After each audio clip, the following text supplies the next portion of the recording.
Apakah Nabi Muhammad,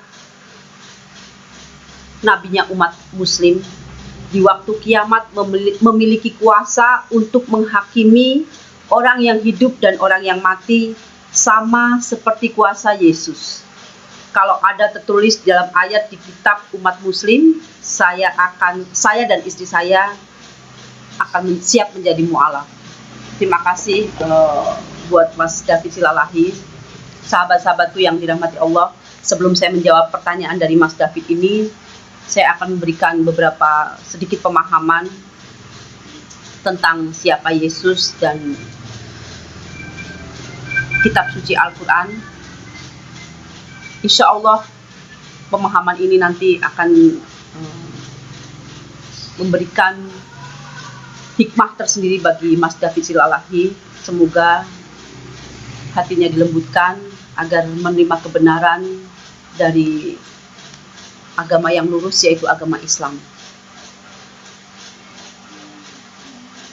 Rasulullah Nabi Muhammad SAW pernah berkata, tidak akan terjadi hari kiamat sampai datangnya Nabi Isa sebagai seorang hakim yang adil. Bukankah Nabi Isa sudah mati meninggalkan dunia ini? Kaum Yahudi tidak berhasil membunuhnya. Mereka tidak pula berhasil menyalibnya. Ada orang lain yang diserupakan wajahnya dengan Nabi Isa atau yang mereka anggap sebagai Yesus. Dialah Yudas Iskariot. Dialah Yehusa yang ditangkap tentara Yahudi yang membenci Nabi Isa. Kemudian mereka menyalib di tiang Golgota. Sahabat-sahabatku yang dirahmati Allah, kaum Yahudi ini mengatakan kepada orang-orang, inilah Nabi Isa, Isa putra Maryam. Maka kata Allah, mereka tidak yakin dengan siapa yang mereka salib selama ini. Dan ini akan menjadi keraguan yang nyata sampai akhir zaman.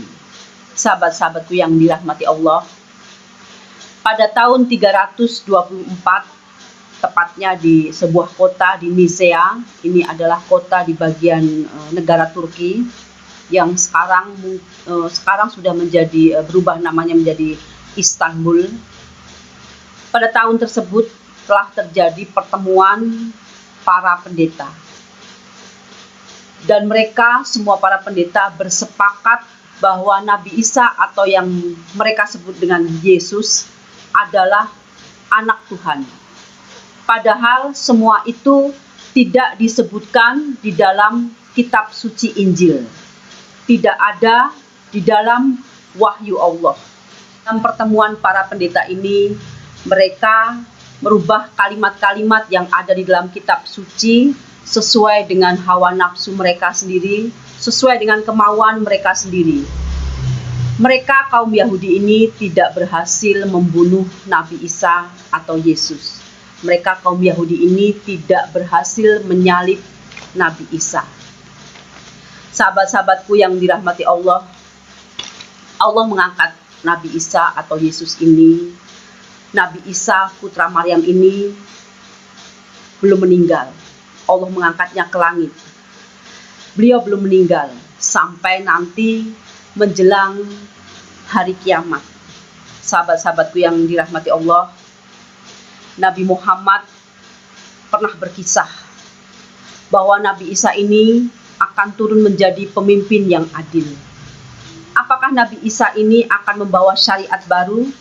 Apakah Nabi Isa, dengan turunnya Nabi Isa ini akan membawa ajaran yang baru? Tidak. Tidak sama sekali. Nabi Isa atau yang mereka sebut selama ini Yesus akan menghidupkan sunnah-sunnah Nabi Muhammad, menjadi imam di masjid, mengajak orang-orang untuk sholat berjamaah, dan tentunya menegakkan syariat-syariat Nabi Muhammad.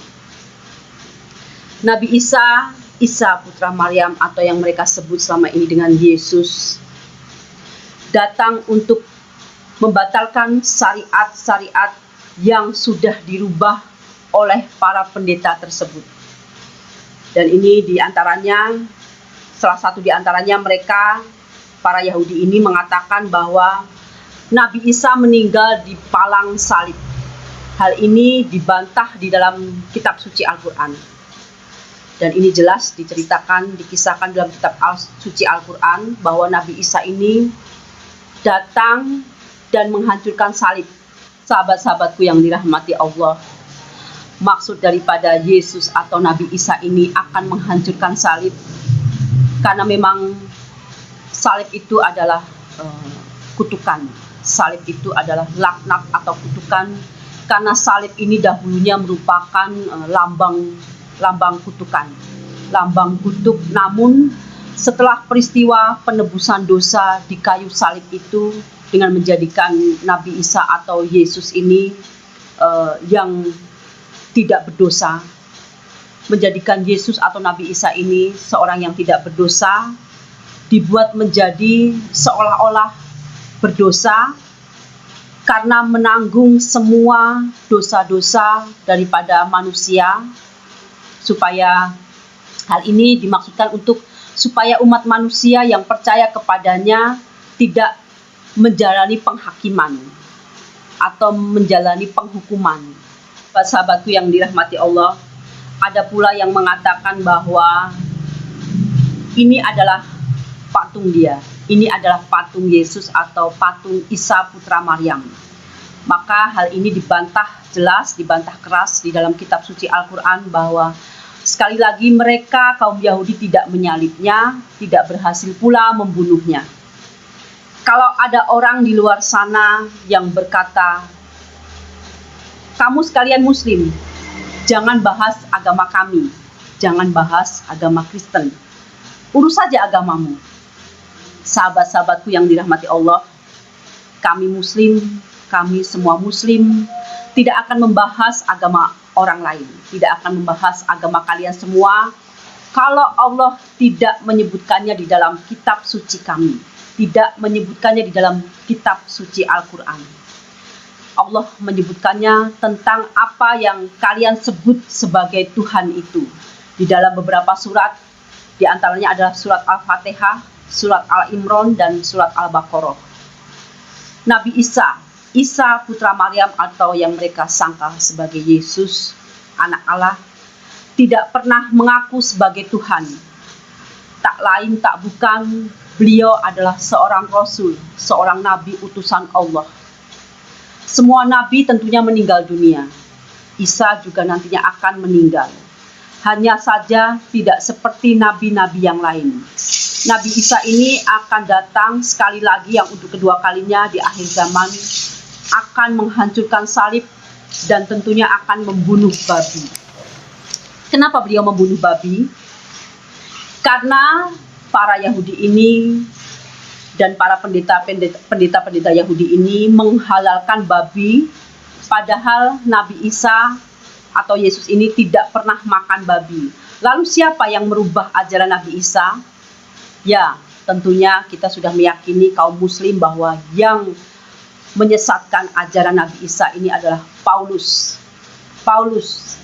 Paulus pernah berkata, sejak Isa disalib menebus dosa-dosa manusia, maka semua binatang dihalalkan. Banyak ajaran Nabi Isa atau Yesus, Isa putra Maryam ini yang diselewengkan oleh Paulus yang bernama Saul. Sahabat-sahabatku yang dirahmati Allah, Saul ini tidak pernah belajar kepada Nabi Isa. Beliau mengaku diangkat sebagai rasul oleh Nabi Isa, maka disebut namanya sebagai Rasul Paulus. Dia hanya mengaku saja. Sahabat-sahabatku yang dirahmati Allah dan kaum muslimin, kita sebagai umat muslim sangat meyakini apa yang terkandung di dalam kitab suci Al-Quran, dan ini sangat jelas dan rinci diberitakan di dalam kitab suci Al-Quran bahwa Yesus bukan Tuhan. Sahabat-sahabatku yang dirahmati Allah, hal ini pula dibantah keras oleh kitab suci Al-Quran bahwa Nabi Ibrahim bukan seorang Yahudi. Nabi Ibrahim bukan pula seorang Nasrani. Nabi Ibrahim adalah seorang Muslim. Ibrahim adalah seorang Muslim. Beliau tidak mempersekutukan Allah. Sedangkan Yahudi dan Nasrani, mereka semua mempersekutukan Allah. Yahudi mempersekutukan Allah dengan mengatakan Uzair anak Allah. Nasrani mempersekutukan Allah dengan mengatakan Isa Al-Masih atau Yesus anak Allah. Sahabat-sahabatku yang dirahmati Allah, kita bukan mengkaji agama lain. Di sini kita semua Muslim mengkaji kitab suci Al-Quran, kitab suci yang kita yakini selama ini, dan kitab suci Al-Quran ini yang bercerita tentang penyelewengan ajaran Nabi Isa. Penyelewengan ajaran Nabi Isa yang sudah diselewengkan oleh kaum-kaum Yahudi dan para pendeta tersebut. Sahabat-sahabatku yang dirahmati Allah, cukup sekian pemahaman dari saya. Sungguh ini adalah berita yang sangat luar biasa yang kita yakini di dalam kitab suci Al-Quran, dan kita imani siapa sebenarnya Nabi Isa atau yang mereka anggap sebagai Yesus anak Allah, dan mereka selama ini sudah menuhankannya. Tentu pertanyaan dari Mas David Silalahi ini saya anggap sungguh pertanyaan yang sangat bagus. Nanti di akhir zaman Yesus akan bersaksi kepada kalian semua menjadi hakim yang adil atas dirinya, karena sudah umat Kristen sudah menganggap beliau sebagai Tuhan, dan Yesus akan menolak hal tersebut. Dan inilah yang disebut dengan hakim yang adil. Beliau tidak akan mengakui bahwa beliau ini adalah Tuhan. Mas David Silalahi, sedangkan saya katakan di sini ini adalah pemahaman yang saya berikan. Mudah-mudahan Anda dilembutkan hati Anda. Insya Allah ini akan membukakan jalan pintu hidayah buat Anda. Dan saya katakan di sini, setiap Muslim adalah orang yang berserah diri kepada Allah Ta'ala. Kita berserah diri kepada Allah, dan setiap Muslim adalah meyakini bahwa Allah hanya satu. Tidak ada Tuhan selain Allah yang patut kita sembah dan patut kita ibadahi selain Allah. Dan Nabi Muhammad adalah utusan Allah. Dan kelak kita setiap Muslim akan mendapatkan syafaat atau pertolongan dari Nabi Muhammad kelak di akhir zaman. Kelak di akhirat, bukan di akhir zaman. Kelak di akhirat kita akan mendapatkan syafaat atau pertolongan dari Nabi Muhammad SAW dengan izin Allah. Syafaat atau pertolongan itu diberikan kepada kita kaum Muslim dengan izin Allah.